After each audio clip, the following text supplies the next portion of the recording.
O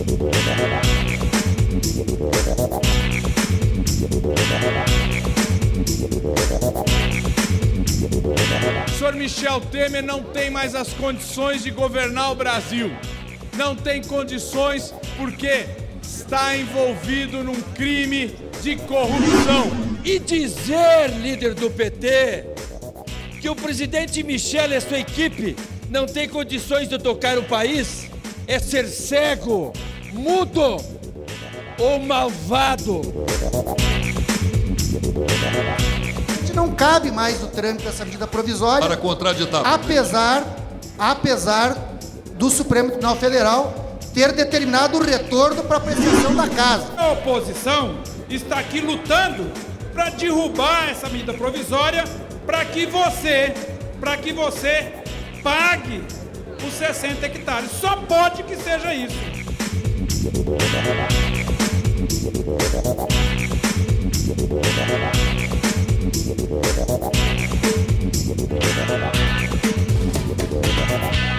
O agravamento da crise política com a denúncia apresentada pela Procuradoria-Geral da República contra o presidente Michel Temer foi um dos destaques em plenário. Hoje, o Rodrigo Janot, o procurador Rodrigo Janot, pegou mas lá também tem o presidente Lula e a presidenta Dilma com 150 milhões de reais. E eu quero dizer com toda tranquilidade, eu não vou, de hipótese nenhuma, acreditar e confiar em dois irmãos marginais, que são dois marginais, são dois réus, confesso, que roubou do Brasil 18 bilhões de reais.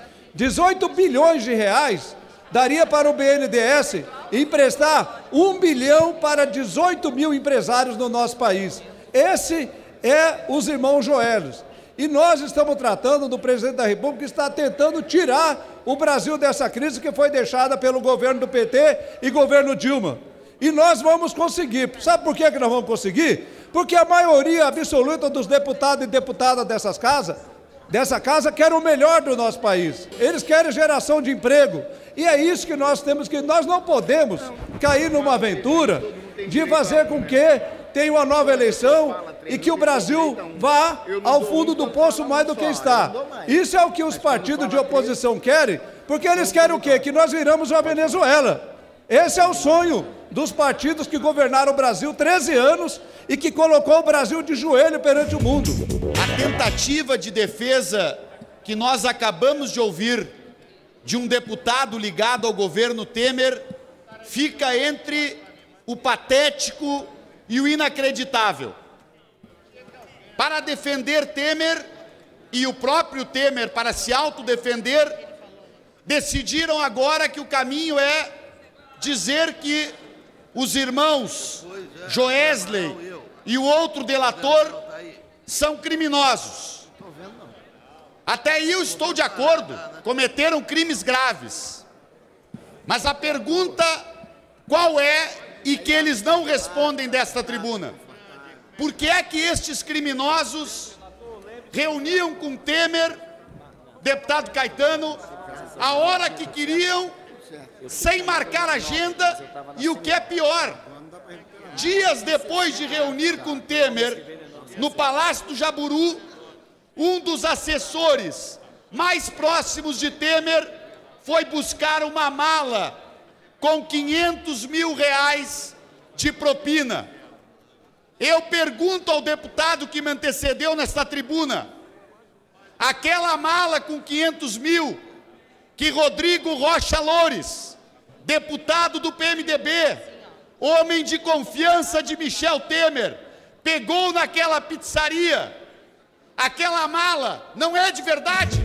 Ele, ao invés de se manifestar num processo, procura se defender atacando o Procurador-Geral da República.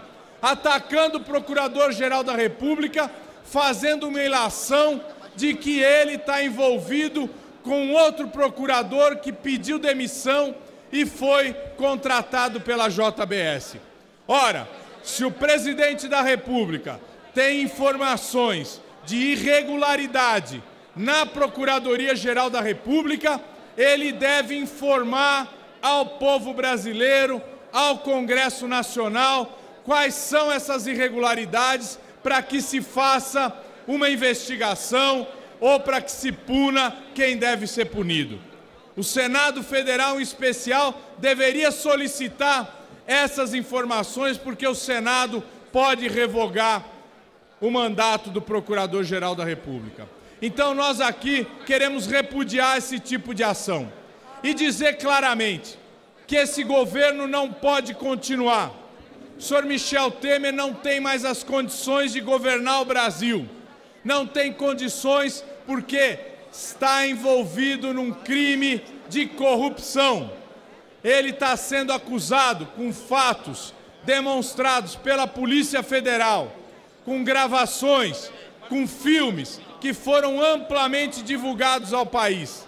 E exatamente pelo seu envolvimento e pela política que faz também de querer prejudicar o povo brasileiro, é que ele tem a rejeição de mais de 90% do povo. E dizer, líder do PT, que o presidente Michel e a sua equipe não têm condições de tocar o país, é ser cego, mudo, ou malvado, ou diabólico, que ele não é. O líder do PT não é. Ele deve estar desesperado, está perdido na rua, está perdido na rua. Dizer isso, a economia melhorando.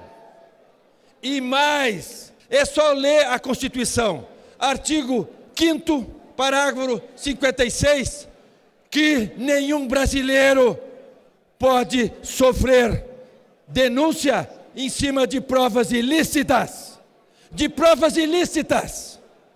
E a gravação foi absolutamente criminosa.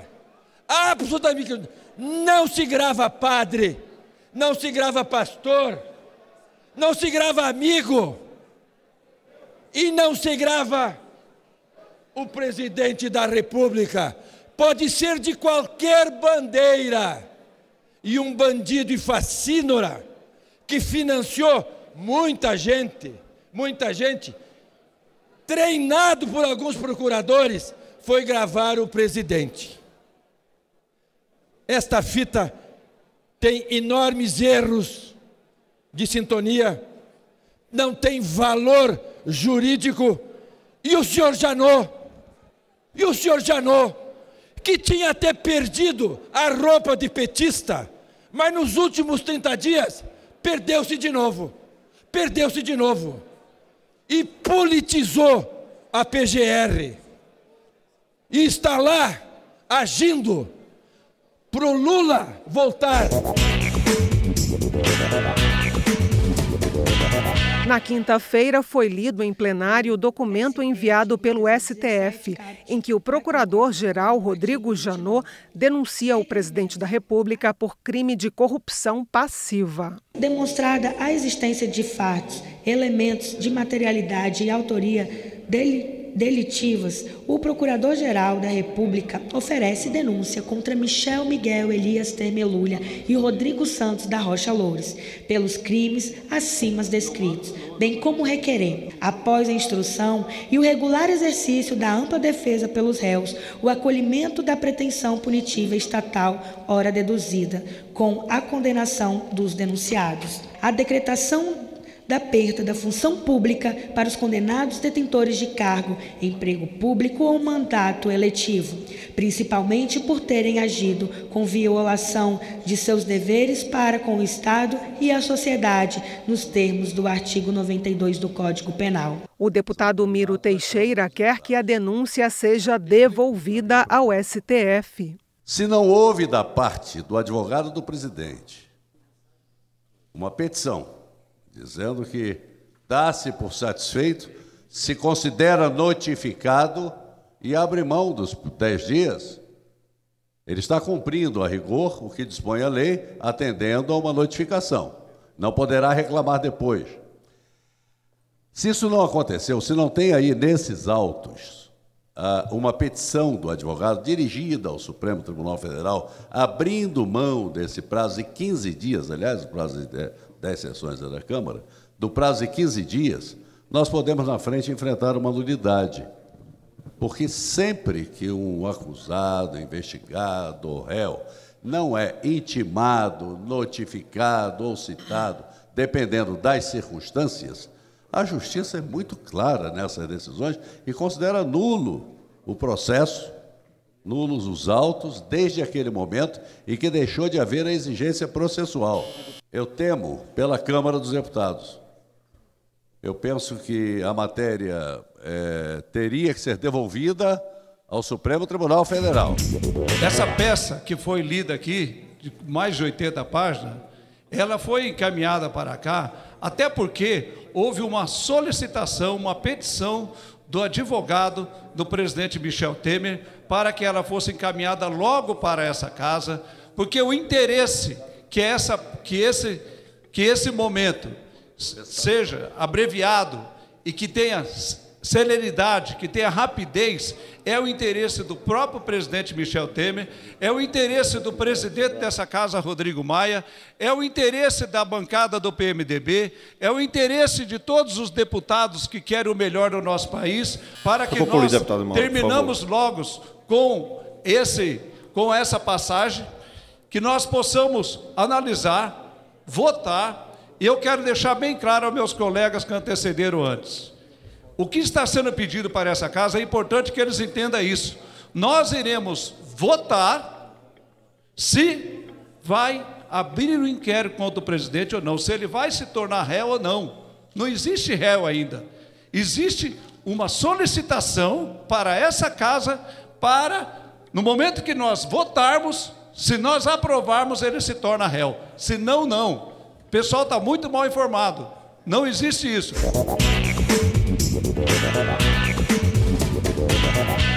A medida provisória que cria novas regras para a regularização fundiária urbana e rural foi o único tema votado em plenário esta semana. Por decisão do Supremo Tribunal Federal, os deputados deveriam analisar emendas aprovadas pelo Senado, que foram consideradas de mérito em liminar concedida pelo STF. A polêmica sobre a proposta dominou os debates. Além de ter havido uma fraude no sentido de considerar emenda de redação e era emenda de conteúdo, tem outros problemas no entorno desse processo, dessa medida provisória. Qual seja, houve também apresentação de emendas fora do prazo na comissão mista. O artigo 4º da Resolução 1 de 2002 dá o prazo de 6 dias para apresentação de emendas no âmbito da comissão mista. E foram apresentadas emendas fora desse prazo. Então, outro problema que fraudou o processo de tramitação dessa medida provisória. Além disso, senhor presidente, é importante dizer que o fato do ministro Barroso ter corrigido o processo de usurpação do direito dessa casa a avaliar as mudanças de mérito que o Senado fez, não resolve todos os problemas. Por quê? Porque teria que retornar essa casa se ainda houvesse prazo para a tramitação da medida provisória. Acontece que essa medida provisória, ela perdeu eficácia no dia 1º de junho. Consequentemente, não cabe mais o trâmite dessa medida provisória, para contraditar, apesar do Supremo Tribunal Federal ter determinado o retorno para apreciação da casa. Como acho que foi o senador Lindeberg, ele se antecipou à sanção do presidente da República, ele transferiu ao Poder Judiciário uma decisão que deveria ser questionada, primeiro, pela sanção, para sanar qualquer tipo de problema do Poder Legislativo, assim manda a regra, ou deveria, do meu ponto de vista, como eu disse, ter esperado essa decisão para questionar o Supremo após a sanção, dizendo que os artigos A, B ou C não podem ser validados porque não foram votados de forma adequada o seu mérito nas duas casas. Então, a decisão do ministro Barroso foi que, determinando o retorno da proposição legislativa à Câmara dos Deputados para deliberação sobre as emendas no prazo regimental, com dilação de até 10 dias corridos a partir do recebimento do projeto de lei da medida provisória. Então, essa é a decisão que foi acatada por essa presidência. O que o ministro Barroso fez foi apenas reconhecer que, de fato, foram emendas de mérito. O prazo se extinguiu. Essa medida provisória, é bom lembrar, é uma medida polêmica, demorou muito tempo para ser votada, havia interesses nessa medida provisória, foi muita polêmica, ela acabou sendo votada no dia, inclusive, da ausência da oposição, nós lembramos disso. Foi ao Senado, o Senado frauda para poder cumprir um prazo, por isso fraudou como emenda de redação, por isso o questionamento. Quando volta, não há mais prazo, já houve o decurso de prazo 1º de junho, hoje é dia 26. Deputada, o 26, presidente... então ele apenas reconhece como mérito e manda devolver. No momento da decisão... O decurso de prazo já acabou, não faz sentido no momento de prazo, novamente. Não tem sentido. No momento da decisão do ministro Barroso, ainda havia prazo para a sanção da medida provisória. Verdade. O ministro Barroso é que suspendeu esse prazo. Então, a sanção, não da apreciação da Casa. Então, o governo poderia ter sancionado, com vetos ou não, a matéria. Não o fez, porque respeitou, como a Câmara também está respeitando, a decisão a liminar, suspendendo o prazo por 10 dias do ministro Barroso. Queremos que as propriedades rurais de até 60 hectares sejam isentas do pagamento. E a oposição está aqui lutando para derrubar essa medida provisória, para que você pague os 60 hectares. Só pode que seja isso. Uma medida provisória tão importante, uma lei tão importante para a Amazônia Legal e para o Brasil, não pode se perder na briga política aqui no plenário. Nós estamos lutando contra uma oposição. Mas oposição a quê? Oposição a você, que está sendo isento de pagar os seus 60 hectares? Nós temos títulos em Rondônia, no Acre, no Pará e Mato Grosso, que chega a mais de 50 mil reais. E aí, é isso que a oposição quer? Quer que você pague o seu título? Nós somos a favor da unificação da sua propriedade de até 4 módulos fiscais. É isso que a lei trata, é só isso. Essa lei, ela dá oportunidade, inclusive, para quem não foi beneficiado num programa de reforma agrária há 20 anos atrás. O PCdoB votou essa matéria, votou contra essa matéria pelas suas imperfeições. Não houve debate com o Conselho das Cidades, que, por sinal, está atingido por uma política às avessas do ministro das Cidades. É uma realidade dramática do Conselho das Cidades. E agora há uma confusão entre propriedade rural e propriedade urbana. O Senado coloca novos itens do projeto e o ministro Barroso, instigado por um mandado de segurança, impetrado pelo PT, manda de volta a medida provisória com essas inserções após o prazo dessa medida ter sido vencido nessa casa. Aliás, naquela noite da traição, em que a oposição fez um protesto e a bancada de governo achou que estava no paraíso, votou tudo, sem olhar o que estava votando. Quando há mudança de conteúdo, basta vir para a Câmara. Agora, quem recorreu ao Supremo foi a oposição. Aí o Supremo dá a liminar, os caras questionam a decisão do Supremo. Onde é que eles querem chegar? Então retira a ação. Nós, inclusive, poderíamos ter sancionado com veto dessas 3 emendas sem nenhum problema. Agora, qual foi a decisão aqui de colocar o rito normal? Modificou no Senado, vem para a Câmara e aprova. Então, essa questão aí de que houve fraude, isso é conversa. Ainda bem que a população já está calejada de ouvir esse monte de besteira aqui no plenário. Porque na prática, presidente, o que nós temos que olhar é que metade da população brasileira moram em residências, ou lote, ou condomínios, com relação a algo irregular. E em Brasília não é diferente, mais da metade da população. Eu queria dar 2 razões para a nossa obstrução. A primeira é que essa medida provisória já foi votada aqui na Câmara e foi votada no Senado. Por que ela voltou? Porque depois de votada, o senador Romero Jucá modificou a redação. E nós somos no Supremo Tribunal Federal porque é fraude, deputado. Não pode haver fraude. E por Vossa Excelência, não chegue aqui pedindo para votar algo rápido que fora fraudado pela base do seu governo. Portanto, não aceitamos fraudes. É gol de mão. Gol de mão não vale. E não aceitamos mudar a lei depois de votada. Depois de sucessivas tentativas de impedir a votação da proposta por meio da apresentação de requerimentos e da obstrução dos partidos oposicionistas, a medida provisória foi aprovada.